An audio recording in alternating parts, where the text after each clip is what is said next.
தேவன் தைரியம் உள்ளவர்களின் தேவன். எப்ப தேவன் உன் கண்ணுக்கு தெரிவார் தெரியுமா? நீ வாழ்க்கையில துணிச்சலா தைரியமா சில முடிவுகளை எடுக்கும் பொழுதுதான் கர்த்தர் முன்னாடி தோன்றும்.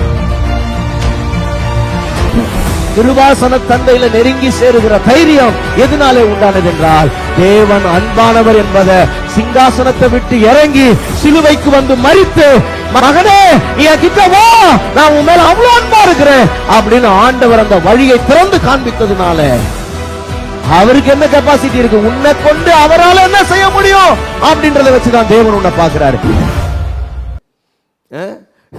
இந்த சர்டிஃபிகேட்ல பிசி எம்பிசி என்ன வேணா போட்டிருப்பான், போட்டாமே அது பிரச்சனை கிடையாது. ஆனால் கர்த்தர் சொல்ற, நீ தாண்டா மேன்மையான ஜாதின்றாரு. உன்னை மேன்மையான ஜாதியா நான் மாத்திரன்றாரு. இதுக்கு ஒழுங்கா செவி கொடு, உண்மையா செவி கொடு அப்படின்றாரு. உண்மையா செவி கொடுத்தா அடுத்த வசனம், 2வது வசனம் என்ன சொல்லுது பாருங்க. நீ உன் தேவனாகிய கர்த்தரின் சத்தத்துக்கு செவி கொடுக்கும்போது இப்பொழுது சொல்லப்படும் ஆசீர்வாதங்கள் எல்லாம் உன்மேல் வந்து. ஆமா பாருங்க, ஒழுங்கா செவி கொடுத்தா, அந்த உண்மையா செவி கொடுத்தா இப்பொழுது சொல்லப்படும் ஆசீர்வாதங்கள் எல்லாம் எப்படி போட்டிருக்குது? ஆசீர்வாதங்கள் 2 வரும் 2 வராது, அப்படி போட்டிருக்குதா? கிடையாது. ஆசீர்வாதங்கள் எல்லாம் வந்து உனக்கு, சொல்லுங்க, நல்லா இருக்குது பாருங்க, அதை சொல்லுங்க பார்க்கலாம். எனக்கு பலிக்கும், சொல்லுங்க, எனக்கு பலிக்கும், என் வாழ்க்கையில பலிக்கும், என் பிள்ளைங்க வாழ்க்கையில பலிக்கும், இந்த வாக்குத்தத்தங்கள்லாம் பலிக்கணும். ஆமென் சொல்லுங்க பார்க்கலாம். அது பலிக்கிறதுக்காக தான் எழுதி வச்சிருக்கிறார் கர்த்தர். அப்ப உண்மையா செவி கொடுத்தா பலிக்கும். அதை போய் படிச்சிருங்க, என்னன்னா பலிக்கும்ன்றார். 14 வசனம் இருக்குது. இந்த 3வது வசனத்திலிருந்து 14 வசனம் வரைக்கும் இருக்குது. அதெல்லாம் கர்த்தர் சொல்றார், உண்மையா கேட்டா பலிக்குமா. அப்ப சர்ச்சுக்கு வந்தா இங்க உண்மையா கேட்கணும். உண்மையா கேட்கிற ஆளுக்கு அது பலிக்கும். கர்த்தருக்கு மகிமை உண்டாவதாக. ஆமென். அப்ப நல்லா கவனிங்க அருமையானவர்களே, இத உண்மையா பாருங்க. ஒன்னு கவனமா கேட்கணும், 2வது உண்மையா கேட்கணும், 3வது ஆசையா கேட்கணும். கர்த்தர் சொல்றார் எப்படி கேட்கணுமா? ஆசையா கேட்கணும். இப்போ சொல்லுங்களேன், யாராவது இந்த ஏதாவது ஒரு பணம் சார்ந்த ஒரு இன்வெஸ்ட்மெண்ட் விஷயத்தை சொல்கிறான்னு வைங்களேன், அக்கா நான் இங்கே இதில் கொஞ்சம் பணம் போட்டேன், இதில் கொஞ்சம் பணம் வருதுன்னா நீங்கள் எப்படி கேட்பீங்க? அப்படியா அக்கா, கொஞ்சம் நகையில் கொஞ்சம் பணம் போட்டேன், இந்த கோல்டு பாண்டு விற்கிறாங்க, கோல்டு கொஞ்சம் இன்வெஸ்ட்மெண்ட் பண்ணேன், அதை கொஞ்சம் வாங்க, அப்படி கேட்பீங்கல்ல. சொல்றாரு, வார்த்தை அந்த மாதிரி கேளுன்றார். வார்த்தையை வாசிங்க. நீதிமொழிகள் 2ஆம் அதிகாரம், நீதிமொழிகள் 2 1-4 வரைக்கும் வாசிங்க பார்க்கலாம். நீதிமொழிகள் 2:1-4. என் மகனே நீ உன் செவியை ஞானத்திற்கு சாய்த்து உன் இருதயத்தை புத்திக்கு அமைய பண்ணும் பொருட்டு நீ என் வார்த்தைகளை ஏற்றுக்கொண்டு என் கட்டளைகளை உன்னிடத்தில் பத்திரப்படுத்தி, சரி, ஞானத்தை வா என்று கூப்பிட்டு புத்தியை சத்தமிட்டு அழைத்து அதை வெள்ளியை போல் நாடி வருங்க, அதை புதையலை தேடுகிறதை போல தேடுவாயாக. கவனிங்க, ஞாயிற்றுக்கிழமை சர்ச்சுக்கு வரும்போது எப்படி வரணும்? புதையல் கிடைக்கும் இன்னைக்கு எனக்கு, அப்படி வரணும். பிரசங்கம் கேட்கும் போது எப்படி கேட்கணும்? ஏதோ ஒரு புதையல் எனக்கு கிடைக்க போகுது அப்படி கேட்கணும். இந்த வார்த்தைக்குள்ள இருந்து உனக்கு புதையல் இருக்குது. Praise God. ஆமென். புதையலை தேடுவதை போல வார்த்தையை தேடுவாயாகில், ஞானத்தை தேடுவாயாகில் அப்படி சொல்றாரு. அப்ப ஆசை, வாஞ்ச, தாகம். அதனால தான் சொல்றேன், இந்த புதையலை தேடுகிறதை போல இதை தேட வேண்டியது அவசியம். கவனிங்க, இந்த வாலிப பிள்ளைகளுக்கெல்லாம் சொல்கிறேன், என்னோட வாழ்க்கையில் 13 வயசில் இந்த பைபிளை வாங்கிறதுக்கு எனக்கு காசு கிடையாது. என்னோட 13வது வயசில் ஒரு பைபிள் வாங்கணும்னு ரொம்ப ஆசை. எங்கள் வீட்டில் எங்கள் அப்பா கிட்ட காசு இதுக்கெல்லாம் கேட்டால் அடிப்பார். ஒரு கவர் போட்ட பைபிள், கவர் போடாத பைபிள் 30 ரூபா, கவர் போட்ட பைபிள் 40 ரூபா. இந்த 40 ருபீஸ் என்கிட்ட இல்லை. என்னோட பாக்கெட் மணியை என்னால் சேர்த்து வைக்க முடியல, ஏன்னா சேர்த்து வைக்கிற அளவுக்கு கொடுக்கல, சரியா? ஆனால் இந்த 40 ரூபா எனக்கு வேணும்னு என் ஃப்ரெண்ட்ஸ் கிட்டெல்லாம் பேசும்போது சொல்கிறேன், என்னடா இல்லை, ஒரு பைபிள் ஒன்று வாங்கிடணுன்றேன். என் கூட இருக்கிற ஃப்ரெண்ட்ஸு பார்த்துட்டு சொல்கிறான், என்னடா உனக்கு அப்படியே அதை பிடிக்கும்னு. ஆமாம், எனக்கு அது அப்படி பிடிக்குது. பாருங்க, என் கூட படித்த 3 ஃப்ரெண்ட்ஸு, 2 பையன் ஒரு பொண்ணு. இவங்க என்ன பண்ணுறாங்க, ஒருத்தன் ஒரு 20, இன்னொருத்தன் ஒரு 10, இன்னொரு பொண்ணு ஒரு 10. இவங்க 3 பேரும் எனக்கு 40 ரூபா கொடுத்து உன் பைபிளை வாங்கிக்கன்னாங்க. 40 rupees. அதை அன்னைக்கு அப்படி வாங்கின பாருங்க, அப்பா என்ன ஒரு சந்தோஷம். 40 ரூபா கையில் இல்லை, ஆனால் வாங்கி அன்னைக்கு நைட்டெல்லாம் வாசித்தேன். நைட்டெல்லாம், அன்னைக்கு மாத்திரம் கிடையாது, எத்தனை இரவுகள் உங்களுக்கு சொல்லியிருக்கிறேன் நான். எனக்கு இப்போயும் வேதம் வாசித்தா எனக்கு தூக்கம் போயிடும். அதனால் நான் நைட்டில் பைபிள் படிக்கிறதையே ஸ்டாப் பண்ணிட்டேன். நான் கொஞ்சம் இதுக்கு அடிக்ட் ஆகிட்டேன். இது எனக்கு கொஞ்சம் பெரிய போதை ஆயிடுச்சு. ஆமாம், அப்படி தான் அதை சொல்லணும், வேறு வழி கிடையாது. ஸோ அன்னைக்கு இந்த வேதத்தை தேடுன்னு தேடி அன்னையிலேருந்து கவனிங்க, 27-28 வருஷம் இன்னைக்கு வரைக்கும் இதை புதையலை மாதிரி தேடிக்கிட்டே இருக்கிறோம். தோண்ட ஆவிக்குரிய பொக்கிஷங்கள், தோண்ட ஆவிக்குரிய நன்மைகள். இன்றைக்கி எத்தனையோ நூற்றுக்கணக்கான மக்களுக்கு இந்த பைபிளை வாங்கி கொடுக்குறோம், அவங்களுக்கு வார்த்தையை பிரசங்கிக்கிறோம். ஆனால் நான் சொல்கிறேன், இந்த தேடுதல் குறைஞ்சுதானா? குறையவே இல்லை. புதையலை போல் அதை தேடுறதுக்கு கர்த்தர் அனுகிரகம் பண்ணார். வாலிப பிள்ளைகள் வாழ்க்கையில் எதை தேடுறியோ இந்த வார்த்தையை பிடி. அப்பா அம்மாலாம் ஒரு வேளை தோற்று போவார்கள்னா என்ன அர்த்தம்? ஒரு வேளை அவங்களால உதவி செய்யக்கூடிய நிலையில் இல்லாமல் இருக்கலாம். ஆனால் இந்த வேதம் உன்னை காப்பாற்றும், உன்னை வாழ வைக்கும், உன்னை உயர்த்தும், உன்னை மேன்மைப்படுத்தும். அதை அப்படி புதையல மாதிரி தேடுறதுக்கு உங்கள் உள்ளத்தில் அப்படி ஒரு வாஞ்சை இருந்ததுன்னா கர்த்தர் உங்களை ஆசீர்வதிப்பார். ஆமென்.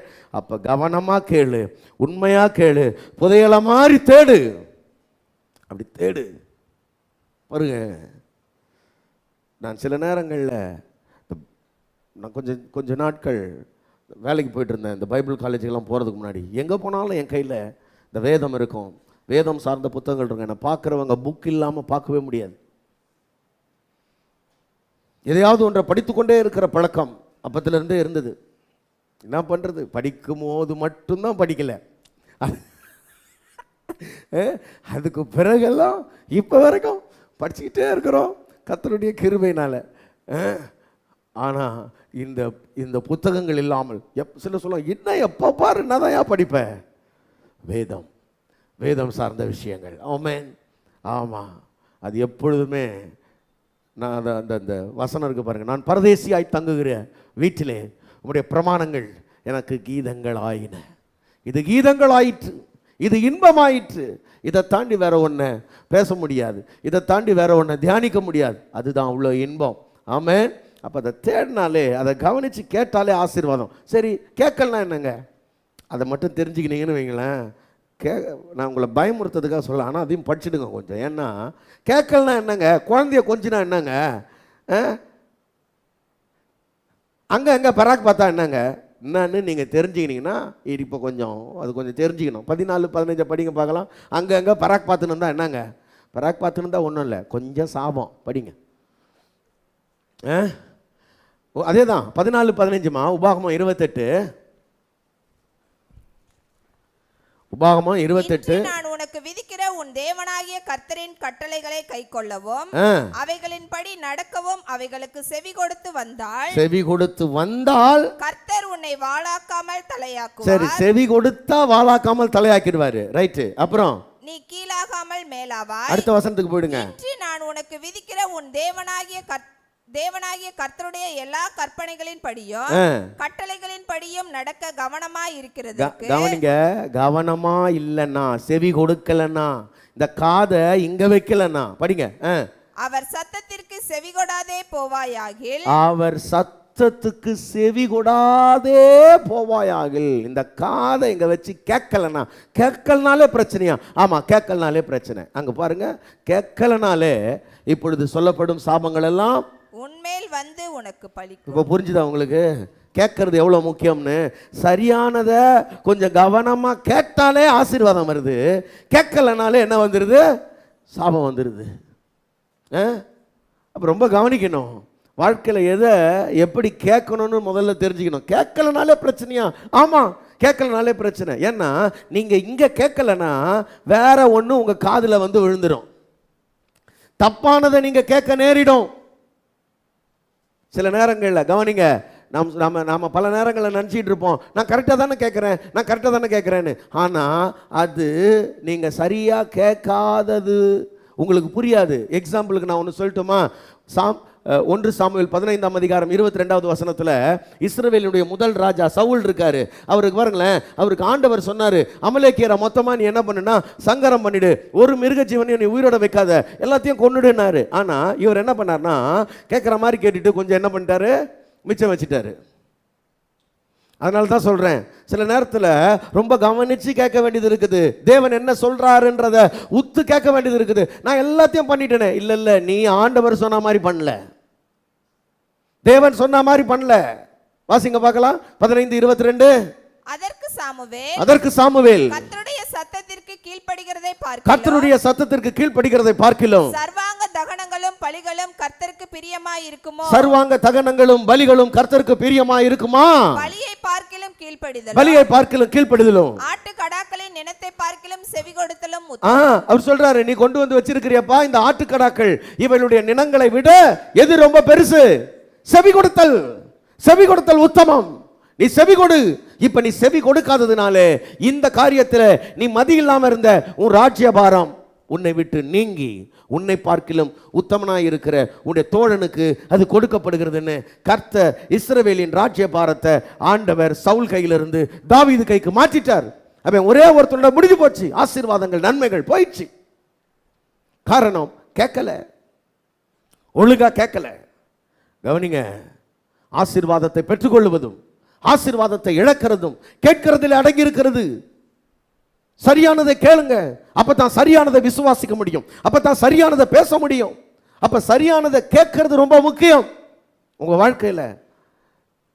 எப்ப நீங்க சரியானதுக்கு செவி சாய்க்கலையோ தவறானது உங்க காதுகள்ல வந்து விழும். இது இங்க நடந்தது இல்ல, ஏதேன் தோட்டத்திலே நடந்தது. ஏதேன் தோட்டத்தில் தேவன் சொன்னதை சரியாக கேட்டு இருதயத்திற்குள்ளே தக்க வைக்காதபடினாலே பிசாசு சொல்லுகிறதும் காதுகளிலே கேட்கிறது. நல்லா கவனிங்க, நிறைய பேர் தேவனுடைய சத்தத்திற்கு செவி கொடாதபடினாலே அவர்கள் பிசாசின் சத்தத்திற்கு செவி கொடுக்கிறார்கள். பிசாசு பேசுறது அவர்களுக்கு இன்பமா இருக்கிறது. ஏவாள் பிசாசோட பேசினாள். கவனிங்க, பிசாசோட பேசினா, பிசாசு பேசுறத கேட்டா, கேட்டு உள்ளத்துல வாங்கினா, வாங்கி கீழ்ப்படிஞ்சு புருஷனோட பேசினா, புருஷன் அந்த சத்தத்துக்கு செவி கொடுத்தான். ஒருத்தர்கிட்ட இருந்து ஒருத்தர் பாய்சன் பரவுது. இவங்க அத்தனை பேரும் சாபத்தின் பிள்ளைகளாய் போய்விடுகிறார்கள். பூமியே சபிக்கப்பட்டது. ஆரம்பம் எங்க? தவறானதை கேட்பது ஆபத்தானது. தப்பானதை கேட்காதீங்க. இன்னொரு வசனத்தை படிக்கலாம். ஆதியாகமம் 3ஆம் அதிகாரம் 17வது வசனம். பின்பு அவர் ஆதாமை நோக்கி நீ உன் மனைவியின் வார்த்தைக்கு செவி கொடுத்து. யாருக்கு செவி கொடுத்து? மனைவி. ஐயா, மனைவியின் வார்த்தைக்கு செவி கொடுத்து. பொண்டாட்டி பேச்ச கேட்கலாமா? சில நேரங்களில் கேளுங்கள், ஆண்டவர் கேட்க சொல்லும் போது. சில நேரங்களில் கேட்காதிருங்கள், ஆண்டவர் சொல்லும் பொழுது. பிரைஸ் காட், ஆமென்.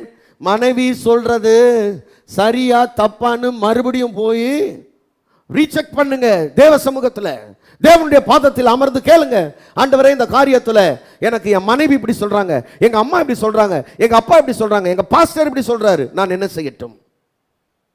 மறுபடியும் போங்க, ஆண்டவர்கிட்ட உத்தரவு பெறுங்கள். தேவன் உங்களை நடத்துவார், உங்களை நேரான பாதையில் நடத்துவார். சில நேரத்தில் அவர் சொல்லிட்டாரு, இவர் சொல்லிட்டாரு, அம்மா சொல்லிட்டாங்க, அப்பா சொல்லிட்டாங்க, அப்படியே போயிட்டு இருக்காதீங்க. அருமையான தேவஜனமே, மனைவியின் சொல்லுக்கு செவி கொடுத்தபடியினால் இந்த பூமி உன் நிமித்தம் சபிக்கப்பட்டிருக்கும். ஏனென்றால் தேவன் என்ன சொல்ல வர்றாரு? என் சொல்லுக்கு நீ செவி சாய்க்கல, உன் மனைவியோட சொல்லுக்கு செவி சாய்க்கிற. எதை கேட்கிறன்றது ரொம்ப முக்கியம். கேட்கிற விதத்தை குறித்து கவனமாயிருங்கள். எதை கேட்கிற? யார் பேச்ச கேட்கிற? நீ வருங்க, நான் சொன்னேன்ல உங்களுக்கு ஆரம்பத்தில், நான் யார் பேச்சையுமே கேட்க மாட்டேன்னு. ஆனா இந்த பரிசுத்த வேதத்தை வாசிக்க இது சொல்லுது பாருங்க, ரொம்ப ஆச்சரியமான விஷயங்கள். அதற்கு செவி கொடுக்க வேண்டும் என்கிற ஒரு எண்ணம் உள்ளத்துக்குள்ள ஆழமா தங்குது. உள்ளம் அதை நோக்கி ஏங்குகிறது. அதுக்கு செவி கொடு, அது சொல்றது தான் சரி. அப்ப அதை நோக்கி திரும்ப ஆரம்பித்தேன். இப்ப வரைக்கும் நடக்க முயற்சி பண்ணிக்கிட்டு இருக்கிறேன். கொஞ்சம் தெரியுது, 27 வருஷமா படித்து கொஞ்சம் தெரிஞ்சது, கொஞ்சம் முயற்சி பண்ணுறேன், இன்னும் படிக்க இன்னும் முயற்சிப்பேன், கர்த்தர் கிருபை தருவார். அல்லேலூயா. ஆமாம், கவனிங்க. நான் அடைந்தாயிற்று முற்றிலும் தேறினவனானேன் என்று எண்ணுகிறதில்லை. ஒன்று செய்கிறேன், பின்னானவிளை மறந்து முன்னானவிளை நாடி தேவன் அழைத்த பரம அழைப்பின் பந்தய பொருளை பெற்றுக்கொள்ளும்படி இலக்கை நோக்கி ஆசையாய் தொடர்ந்து கொண்டே இருக்கிறேன். Praise God. அல்லேலூயா. அப்போ சரியாக செவி கொடுக்க வேண்டியது அவசியம். தப்பானதை செவி கொடுத்தீங்கன்னா உபாகமம் 6:3 என்ன? வேகமாக கொஞ்சம் வேகமாக வாங்க. இஸ்ரவேலே நீ நன்றாய் இருப்பதற்கும், நீ நல்லா இருக்கணும், நல்லா இருக்கிறதுக்கு உன் பிதாக்களின் தேவனாகிய கர்த்தர் உனக்கு சொன்னபடி பாலும் தேனும் ஓடுகிற தேசத்தில் நீ மிகவும் விருத்தி அடைவதற்கு அவைகளுக்கு செவி கொடுத்து. நல்லா கவனிங்க, நல்லா இருக்கிறதுக்கு சொல்லுங்க பார்க்கலாம். பக்கத்தில் எப்படி சொல்லுங்க, பாஸ்டர் நீ நல்லா இருக்கணுன்றதுக்காக தான் சொல்றாரு. பாருங்க அவர் எப்படி போட்டிருக்கு, நீ நன்றா இருப்பதற்கு. சொல்லுங்க, நல்லா இருக்கிறதுக்கு. நீங்கள்லாம் நல்லா இருக்கணுங்க, சுகமாக இருக்கணும், நீங்கள் உங்கள் பிள்ளைகள்லாம் நல்லா விருத்தி அடையணும், நல்லா வாழ்ந்துருக்கணும். இந்த பூமியில் கர்த்தருடைய நாமம் தரிக்கப்பட்ட ஜனங்க, நீங்கள் அவருக்கு புகழ்ச்சியாக வாழணும். எவனோ வாழ்கிறான், நீங்கள் வாழ்கிறதுக்கு என்ன தடை? ஒரு தடையும் இல்லை, நீங்கள் சுகமாக வாழணும். ஆமேன்னு சொல்லுங்கள் பார்க்கலாம். நீங்கள் அப்படி வாழணுன்றது தான் தேவனுடைய திட்டம், தேவனுடைய விருப்பம். அதை அறிந்து கொள்ளுங்கள். அப்போ அதுக்கு ஒழுங்காக என்ன பண்ணு, செவி கொடு, அதுக்கு ஒழுங்காக கவனி அதை அப்படின்னு சொல்கிறாரு. அதை செவி கொடுக்கலன்னா தான் பிரச்சனை.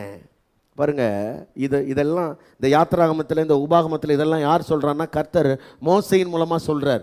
அப்போ சொல்கிறாரு, மோசையின் மூலமாக ஆண்டவர் பேசுனதையே நீங்கள் கேட்கலன்னா இயேசுவின் மூலமாக பேசுனதை எப்படி கேட்பீங்க? மோசையின் மூலமாக செவி கொடுக்காதவனுக்கு பெரிய பிரச்சனை, இயேசு கிறிஸ்துவனுடைய வார்த்தைக்கு செவி கொடுக்கலன்னா அதை விட பெரிய பிரச்சனைன்றாரு. வாசிங்க எபிரேயர் 12:25. எபிரேயர் 12:25 வாசிக்கலாம். பேசுகிறவர்களுக்கு நீங்கள் செவி கொடுக்க மாட்டோம் என்று விலகாதபடி எச்சரிக்கையாயிருங்கள். ஆமா நல்லா கவனிங்க. பேசுகிறவருக்கு நீங்கள் செவி கொடுக்க மாட்டோம் என்று விலகாதபடி எச்சரிக்கையாயிருங்கள். நல்லா கவனிங்க. அவர் பேசுவார், நம்ம என்ன கேட்கறது? அப்படி நினச்சிடாதீங்க.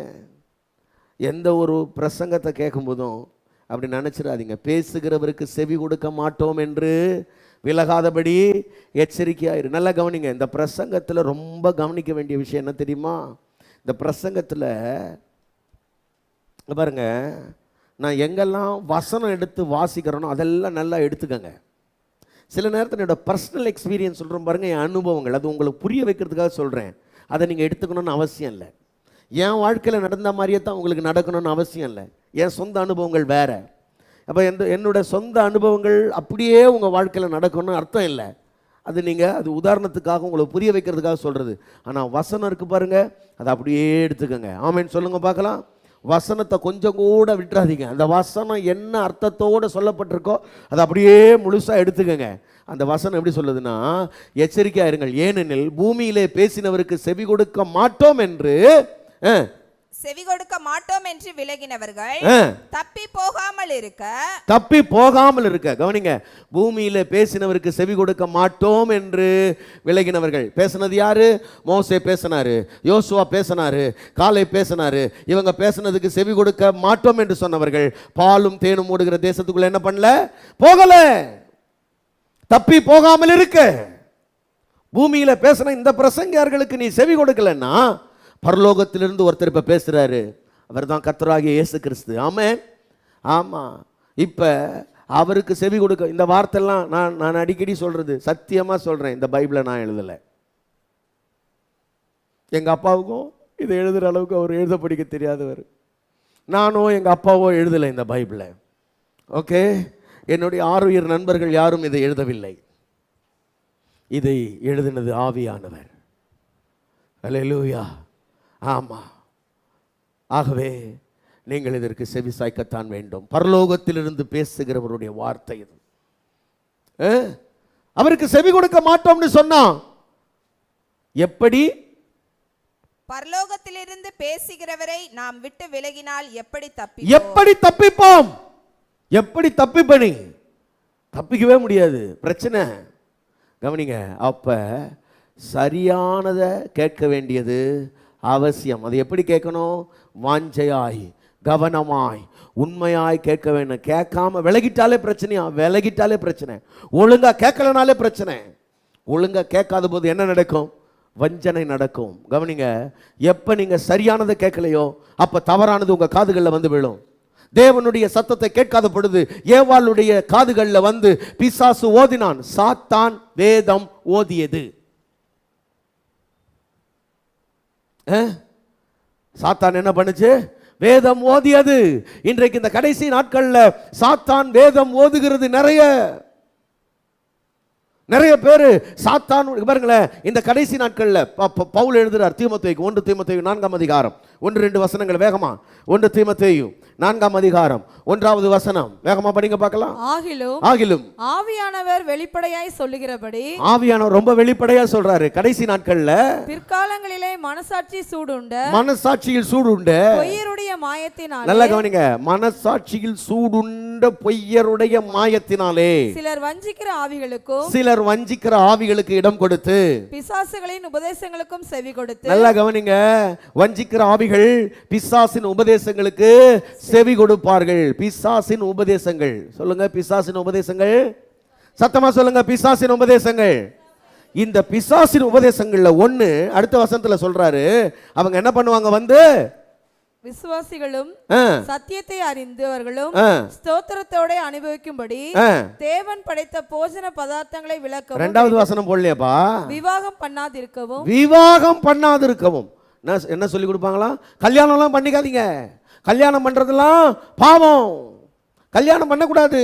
ஒருவேளை கல்யாணம் பண்ணிட்டியா அதோட கணவன் மனைவி என்னவாயிடு? பிரதரா மாறிடு. அவர் பிரதர், இவர் சிஸ்டரா வாழு. பிரதர் சிஸ்டரா வாழ்றதுக்கு எதுக்கியா கல்யாணம் பண்ணணும்? பிசாசின் உபதேசம். இந்த பிசாசின் உபதேசத்துக்கு செவி கொடுத்து ஏராளமான மக்கள் இன்னைக்கும் கெட்டு போயிட்டு இருக்கிறாங்க.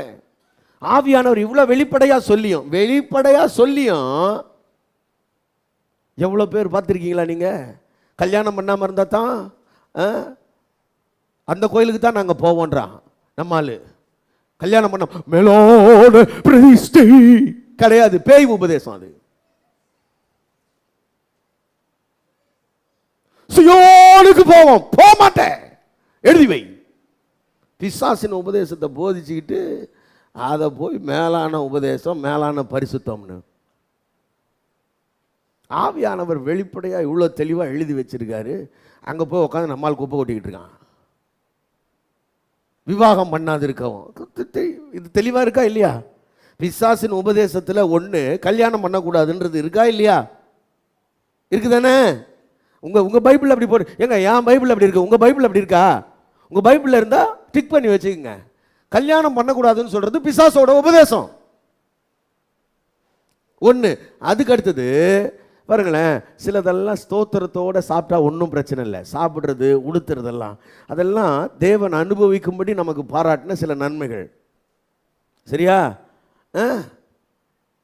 சில ஆட்கள் பாருங்க, இதெல்லாம் விளங்குறது இல்லை. சில ஆட்களுக்கு நம்மளால என்ன நினைக்கிறோம் தெரியுமா? ஐயா அவங்கெல்லாம் கன்னியாஸ்திரியா போயிட்டாங்கய்யா, எவ்வளோ அர்ப்பணிப்பு. பாவிகள், அவங்களுக்கு புரியலையா அது எவ்வளோ ஜாலியான வாழ்க்கை. என்னங்க உங்களுக்கு புரியுதா புரியல? எங்க குடும்பஸ்தனா இருக்கிறது தாங்க கஷ்டம். ஒருத்தரை கட்டிக்கிட்டு ஐயோ ஆண்கள்லாம் லைட்டாக தான் தெரிகிறாங்க. காலமெல்லாம் எங்கே போனாலும் ஒரு ஃபோனு, எங்கே நிற்கிற, எங்கே போனேன், எங்கே வந்த, ஒரு பதில் சொல்லிட்டு இதோ வந்துடுறேன், வரும்போதே முட்டை வாங்கினு வா, வரும்போதே மாவு வாங்கினு வா, கொசுவத்தி காலி ஆயிடுச்சு அப்போ 10:30 மணிக்கு. இதெல்லாம் பண்ணுறது எவ்வளோ கஷ்டம். பாருங்க, எவனுமே கேட்பார் மேய்ப்பார் கிடையாது. காலைல எப்போ வேணா எழுந்துக்கலாம், எப்போ வேணா போகலாம், எப்போ வேணா வரலாம். துணியை துவைச்சாலும் உண்டு, துவைக்கலனாலும் உண்டு, வீட்டை பெருக்கினாலும் உண்டு, பெருக்கினாலும் உண்டு. 3 வேளை கடையில் சாப்பிட்டு நிம்மதியாக வாழ்கிறாரு ஃபாதரு. இவன் சொல்கிறான் கல்யாணம் பண்ணிக்காமல் வாழ்றது என்ன? ஐயோ உனக்கு தான் புரியல விவரம். அது ரொம்ப ஜாலியான வாழ்க்கை. மேலோன பிரதிஷ்டை இல்லையா? இல்லை, இதான் பிரதிஷ்டை. இதில் இருக்குது பாரு பிரதிஷ்டை. எங்கே போக முடியாது. அப்படி நம்தான் அப்படி ஒரு இடி, இப்படி நம்தான் இப்படி ஒரு இடி, எல்லா விதத்திலும் நெருக்கப்பட்டு நாங்கள் ஒடுங்கி போகிறதில்லை. இதான் மேலான பிரதிஷ்டை. இந்த மேலான பிரதிஷ்டையில் வாழ்ந்துன்னு நாங்கள். இவன் வேற எங்கேயோ போய் சீயோனுக்கு போகிறேன்றான். சீயோனுக்கு போகிற வழியை இங்கே அகாப்பே சபையில் சொல்லித்தரோம். இது ஒன்று. அப்புறம் அது நிறைய லிஸ்ட்டு போட்டுக்கிட்டு இருக்காரு, நிறைய சொல்கிறாரு. விசுவாசிகளும் தேவன் படைச்ச சில நல்ல காரியங்களை அனுபவிக்கும்படி படைச்ச நல்ல காரியங்களை அதெல்லாம் வேணாம், அதெல்லாம் தப்பு. சாப்பிட்டா தப்பு, ட்ரெஸ்ஸு போட்டால் தப்பு, நல்ல கலர் ட்ரெஸ்ஸா? உலகம் உலகம் எது எது உலகம்? கலராக ஒரு ட்ரெஸ்ஸு போட்டுறக்கூடாது, உலகம் பாருங்க. அது உலகம்னா என்னன்றதெல்லாம் அப்புறம் படிக்கலாம். கலர் ட்ரெஸ் போட்டால் உலகம், 2 நகை, கொஞ்சம் கழுத்தில் ஒரு செயின், கழுத்தில் செயின் தெரிகிற அளவுக்கு போடுறியா? அவ்வளோ பெருமை வந்துடுச்சு எனக்கு. உடனே ஆவியில் நிறைஞ்சிடறான் நம்மளு. ஏய் ஜிம்பலக்கடி பம்பா,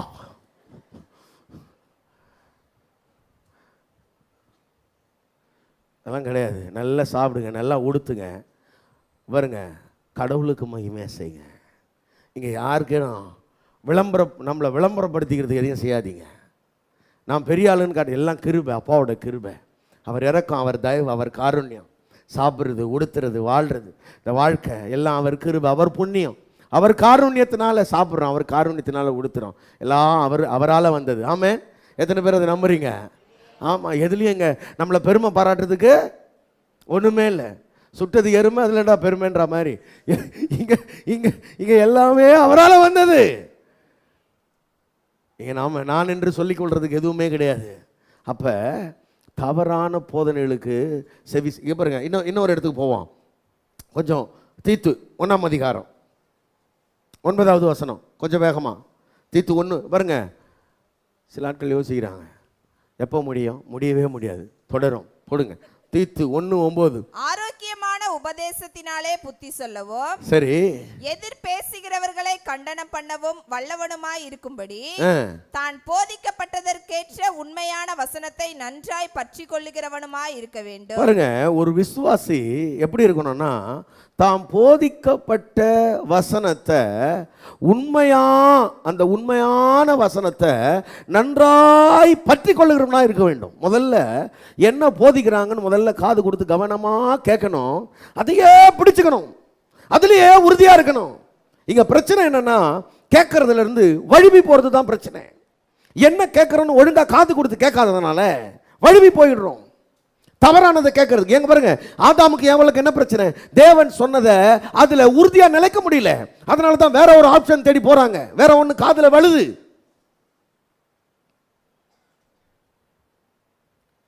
எந்த பிரசங்கத்தை கேட்டாலும் அந்த பிரசங்கம் பாருங்க, ஒரு காலகட்டம் வரைக்கும் தேடி தேடி தேடி தேடி கூட்டங்களுக்கு ஓடுவேன். என்னென்ன கன்வென்ஷன், என்னென்ன மீட்டிங், எத்தனை பிரசங்காளுடைய பிரசங்கம் மைண்டுக்குள்ள அப்படி ஒரு பக்கம், இந்த பக்கம் ஒரு அருவி, அந்த பக்கம் ஒரு அருவி, அப்படி எல்லாம் கொட்டும். ஒரு கட்டத்தில் எல்லாம் கொட்டி பைத்தியமாயி எதுதான் சரி, எதுதான் சரி, அப்படிப்பட்ட ஒரு நிலைக்கு 20-22 வயசு இருக்கும்போது ஒரே குழப்பம், கயமையான்னு. மீன் மார்க்கெட்டை விட மோசமாக இருந்தது மண்டை. ஏன்? அவ்வளவு தேடல், அவ்வளவுத்தையும் கேட்டு குழம்பி பாருங்க.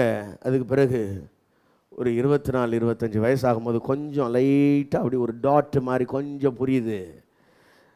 அப்படி கொஞ்சம் புரிய ஆரம்பித்தோடனே அதுலேயே அப்படியே வந்தோம். அப்புறம் ஒரு 30 வயசு ஆகும்போது இன்னும் கொஞ்சம் தெளிவு. எவ்வளோ காலங்களாக இருக்குது தெரியுமா? கொஞ்சம் கொஞ்சமாக புரிஞ்சு, கொஞ்சம் கொஞ்சமாக தெளிஞ்சு பாருங்க. நாங்கள் சரியானவற்றை தேடி கண்டுபிடிக்கிறதுக்கு அவ்வளவு காலம் ஆயிற்று. நான் சொல்கிறேன், நீங்கள் ரொம்ப ஈஸியாக அதெல்லாம் கேட்குறீங்க. எவ்வளோ பெரிய பாக்கியவான்கள் தெரியுமா நீங்கள்? கர்த்தருக்கு ஸ்தோத்திரம். இந்த வாலிப பிள்ளைகள்லாம் இன்னும் பாக்கியசாலிகள். நீங்கள் கேட்கும்போதே சரியானதை கேட்டு வளர்றீங்க பாருங்க. எவ்வளோ ஆசீர்வாதம் தெரியுமா உங்களுக்கு? பிரைஸ் தி லார்ட், அல்லேலூயா. ஆமாம், நாங்கள் போட்டு உடைச்ச மாதிரி குழப்பிக்க தேவையில்லை. காலையில் வேற ஒருத்தர் ஒரு பிரசங்கம் பண்ணனா, இப்போ இன்னொருத்தர் வேற ஒரு பிரசங்கம் பண்ணுவார்.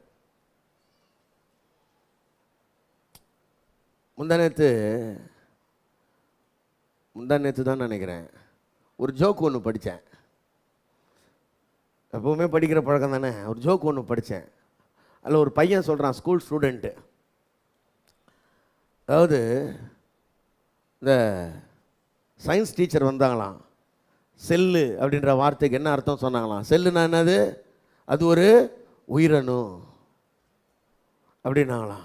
எங்களை தொடர்பு கொள்ள வேண்டிய தொலைபேசி எண்கள் 92-831-60-662, 98-406-72-355. எங்களை தொடர்பு கொள்ள வேண்டிய முகவரி அகாபே சபை, எண் 189, EH ரோட், கொருக்குப்பேட்டை, சென்னை 6,21,000.